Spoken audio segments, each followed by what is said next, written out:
We are in the special session for Texas lawmakers. Joining us right now to talk about the special session that he called is Texas Governor Greg Abbott. Governor, welcome back to the show. Always a pleasure to have you. Hey, Chad. It's great to visit with you again. Thanks.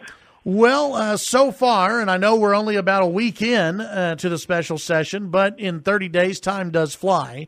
How do you think things are going so far? You know, one good thing about a special session is that it has an intensified focus that you don't see in the regular session. As you know, Chad, in the regular session, the first 30 days or even 60 days seems like it moves along without a whole lot being done. Here we are just 1 week into the special session, and the Texas Senate has already passed out of committee 18 of the 20 items that I put on the special session agenda. I think by the time we get to Wednesday, they may pass out all 20 of my 20 items on the agenda. And now this week, the Texas House is beginning to take up these issues in committee. So I would say that things are moving at a very brisk pace. When you were joined me the last time, you had made mention that you don't want to see any of this, coming to the Capitol at 11 a.m., gaveling out at noon. Those short days that we've seen in the past during the regular session. Are you satisfied with the speed? I've noticed a few news stories out today about the speed difference between the Senate and the House. Are you satisfied so far with the House and the speed at which they're attacking this special session?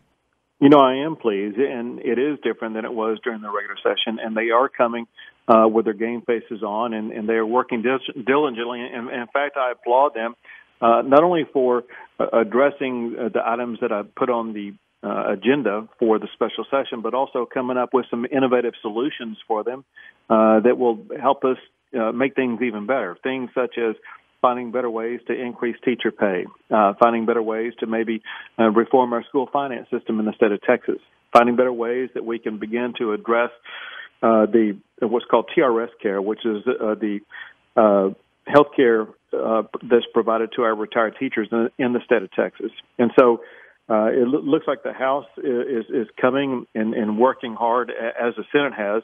For those who don't know, the Senate worked all weekend long. They worked on Saturday. They worked on Sunday, getting these items passed out of committee. And so the legislature is showing the commitment to go to work to resolve the issues and challenges faced by our fellow Texans. Visiting with Texas Governor Greg Abbott as we talk about the special session. I guess two of the big issues that may face some of the most opposition would be property tax reform and also the bathroom bill. At least those are the ones headlined by everyone in the media. Have you had meetings with those both on the Senate and House side? Obviously, those are going to get through the Senate. The spotlight will be on the House. Have you had any conversations with those in the House about moving these agenda items through? Yes, I have. On the bathroom legislation, I have visited with and worked with the person who is sponsoring the bill. His name is Ron Simmons. He's a state representative from the Dallas area. And we've been working with him on that legislation. On property taxes, we have been working with the person who's in charge of the Ways and Means Committee who is sponsoring the property tax legislation. His name is Dennis Bonin.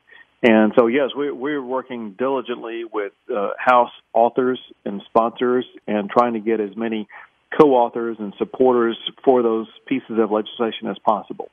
Governor, as you know, there were 18 mayors in the state of Texas who sent you a letter last week, and Lubbock's mayor was included in that. And in their letter, they cited that there were some of the issues that you put on the agenda for this special session that they said would cause harm to their cities.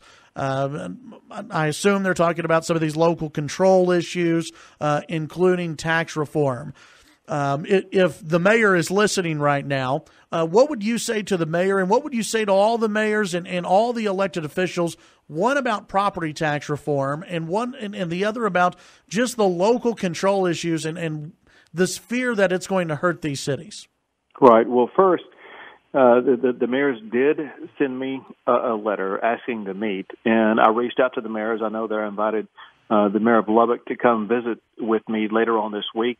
I don't know yet if that invitation has been taken up or not, and so I will get to visit with the mayor of Lubbock and other areas of the state of Texas hopefully soon, because I want to hear what their concerns are. I want to explain what the answers are, and that is we in Austin completely understand how important local control is.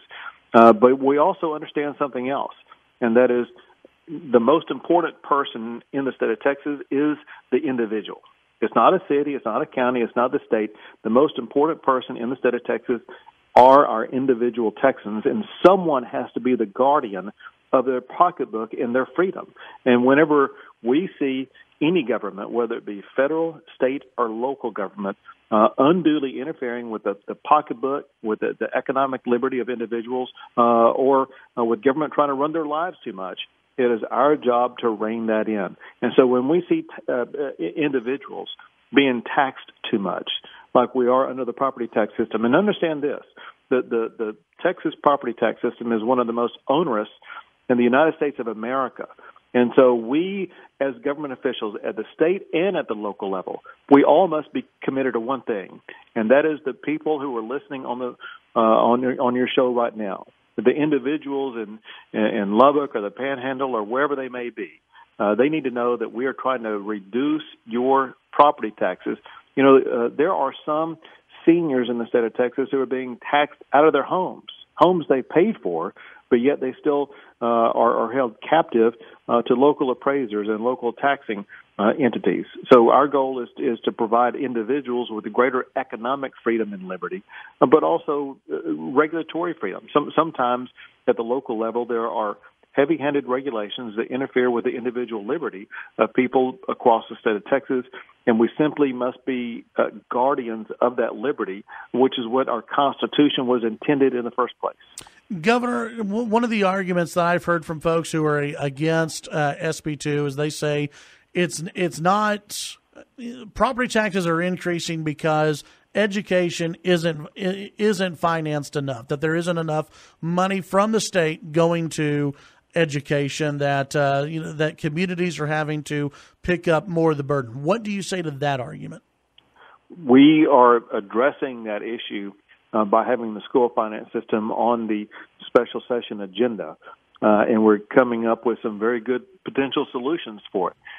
This has been a looming problem for decades, and we're going to try to solve it as swiftly as possible. Either we're going to solve it in the next 30 days, or we will have a committee that will come up with meaningful solutions to overhaul it. But I am in agreement with those who claim that the school finance system is broken, it must be fixed, and that we must end a Robin Hood system that has failed our schools in Texas. Governor, before I let you go, before the special session started, you said that you would be keeping a list of lawmakers who aren't exactly on board with your agenda items. Have you put any names on that list yet? The pieces of legislation are just now being voted on. They were voted on over the weekend, and by the Senate side. On the House side, no votes have been taken. But on the Senate side, as I mentioned earlier, they have already passed 18 of my 20 agenda items, and I think they may hit 20 for 20 by Wednesday.